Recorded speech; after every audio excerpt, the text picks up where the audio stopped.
Viewers, we bring you the stories that matters most, stories that impact your world. From breaking news to in-depth analysis, we are committed to delivering unbiased reporting that informs, educates, and empowers you. Stay tuned as we delve into the heart of the matter, uncovering truth, challenging perspective, and sparking conversation that shapes our society. Join us on this journey as we navigate the complexities of our world together. Welcome to News New Chronicle, where knowledge is power and the truth prevail. Let's dive in. Greetings, everyone. Welcome to News New Chronicle. A very quick one. You see, I am still talking about the way the country is being run, and I must say that at this point, at this point, everybody should just tighten up their seatbelt because, from the look of things, it's not getting any better, and it's not getting any funny too. Yes, it's not. A whole lot of things are falling apart, and I don't. If you check what's happening, if you check the economy, uh, I don't see how we can survive. Yes, when everything we're using, we're bringing it from outside. Um, we're not doing anything that generates any source of income that we can even earn in foreign currency. Yeah, I don't think we're doing that. We are not exporting anything.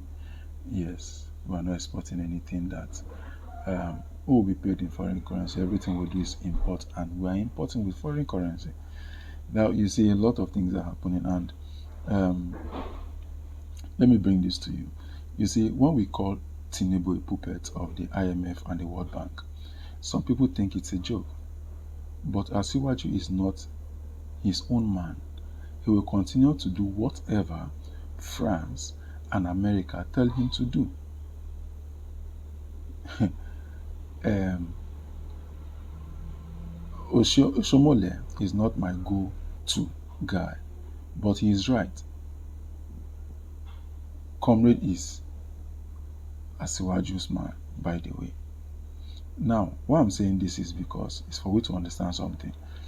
The way the whole thing is going, we will come to that point where it will be difficult. Yes, very difficult for we to be able to reverse back. Very difficult. You see, Tinubu knows he's not going to be alive to repay the debt, and he also have stolen enough money for his generations yet unborn. In fact, I know his son will be Lagos State Governor soon. Yorubas, yes, love their oppressors.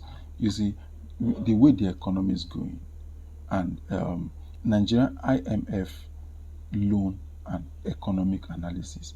Nigeria has taken another IMF loan, this time for $2.5 billion, bringing Nigeria's total debt obligations to over $110 billion.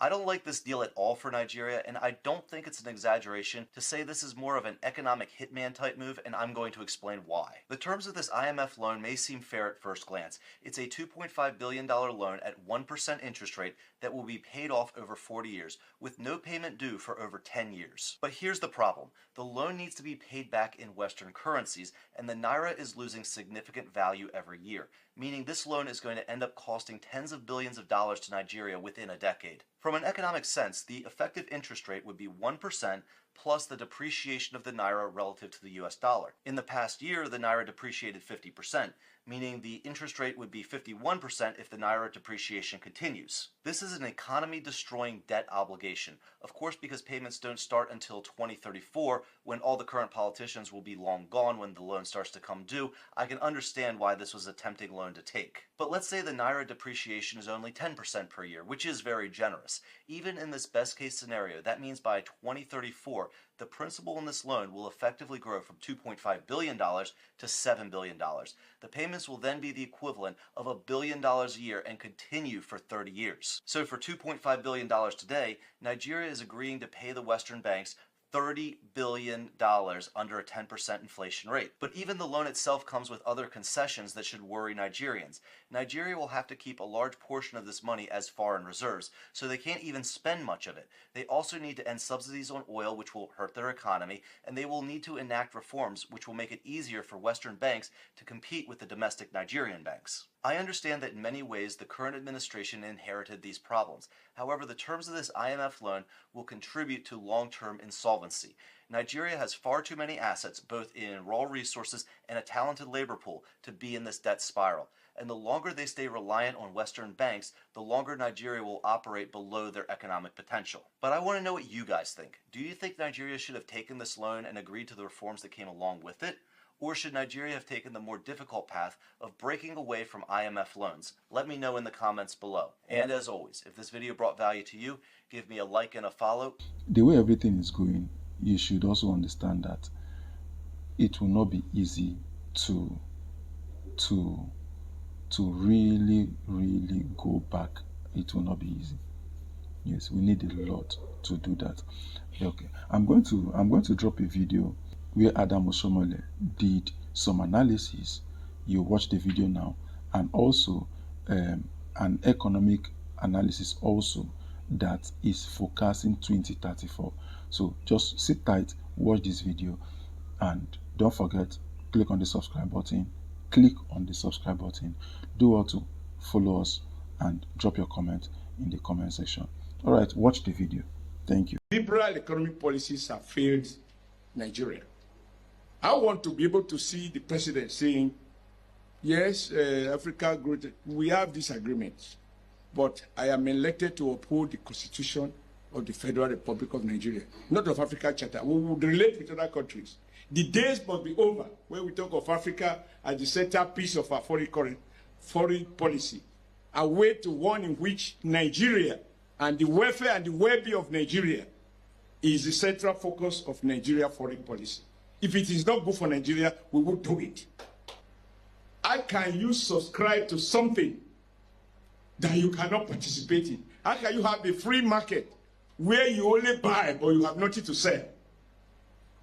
And the only thing we have to sell is crude. And that crude is not determined competitively.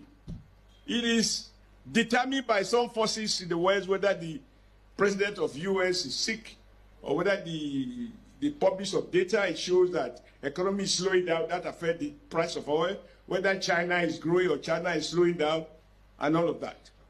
And so the result is that today, we are importers of, from the lowest second-hand time, we started borrowing. And to encourage us to borrow more, economists tell us about how much you can borrow in relation to GDP. They always have some statistics as if this were in the holy documents. And so we borrowed to a point that they now came back to say, you have overborrowed. And for us to support you, you must devalue your currency. You must float it. Thus subsidize consumption.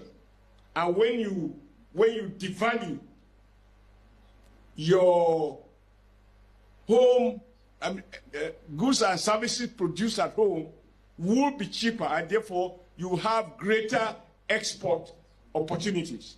Because Nigeria made goods, we find cheaper prices overseas, and foreign goods will be too expensive for the natives to buy, since we are now in our native land. And because they can't buy, we've got to have a more realistic balance of trade. And that is how around 1978 or so, the Naira was devalued from where it was 1 Naira to 1.5 US dollars. When I went to UK to pay my school fees in the UK, I got my check from, I believe, Barclays Bank, which is now Union Bank. And I said, if indeed there is such thing as a visible hand, why do we elect a president? Why do we elect a governor? The market, by its nature, is not accountable, except to the buyer and the seller. But we elect governments that are accountable, that we should be held responsible for our collective well-being. And so when I heard him today say what he said, I said, then I'm not exactly crazy. So I am going to start my conversation, not a lecture, just a discussion the way we used to do under the village tree, you know, because my father was is the greatest teacher, and my mom, assistant teacher. Between the two, everything I have, they are responsible. I think that if we take a critical look at where we're coming from, Nigeria was at its best when, I believe sensibly, when we celebrate China, we just look at the outcome without looking at the system that produced that outcome.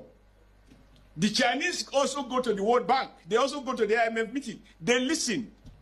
When they finish, they say thank you. They go back to Beijing and do what they call capitalism with Chinese characteristics. The interest rate is not market-driven.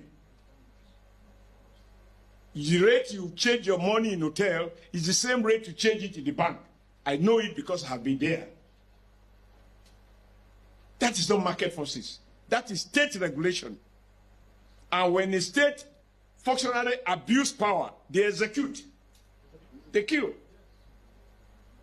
And so, without following Western models, China has become, over a period of 15 to 20 years, they had double-digit growth consistently, not based on market liberal models.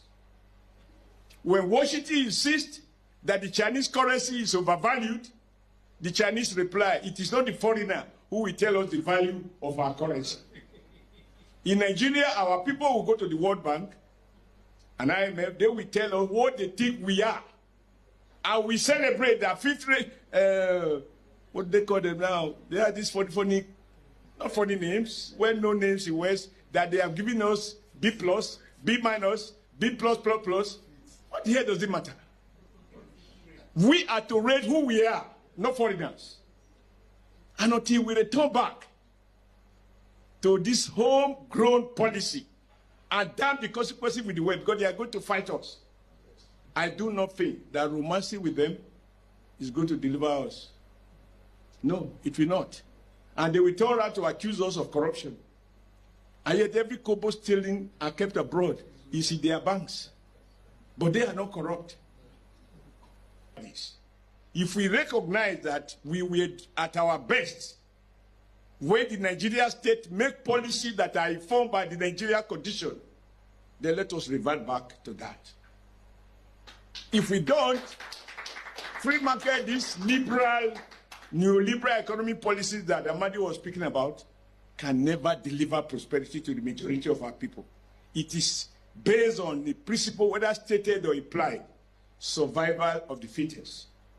If you are poor, it is your fault. If you survive, you are intelligent. And we are smart guys who manipulate the back.